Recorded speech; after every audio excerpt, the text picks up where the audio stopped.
છોટાઉદેપુર દરબાર hall ખાતે મહિલા સ્વાવલંબન દિવસની ઉજવણીના ભાગરૂપે મહિલા સ્વરોજગાર મેળાનું આયોજન કરવામાં આવ્યું હતું। Story report by Rafiq Makrani, Chhota Udepur. આવો જોઈએ તેમનો વિશેષ અહેવાલ મા ન્યૂઝના માધ્યમથી।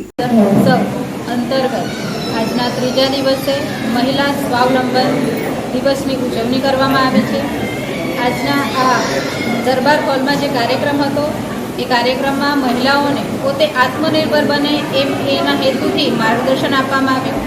સરકારશ્રીની વિવિધ યોજનાઓ છે એ યોજનાઓની માહિતી આપવામાં આવી અને સાથે સાથે જે વિવિધ કંપનીઓમાંથી પણ જે કર્મચારીઓ પધારેલા હતા એમને પણ પોતાનું માર્ગદર્શન આપી જે ઈચ્છુક લાભાર્થીઓ છે, દીકરા દીકરીઓ છે એ લોકોને પણ ખૂબ સરસ માર્ગદર્શન આપવામાં આવ્યું। સૌ લોકોને આજના રોજગાર દિવસ નિમિત્તે રોજગારી મળે, સૌ લોકો આગળ વધે એવી અમે શુભેચ્છાઓ પાઠવીએ છીએ।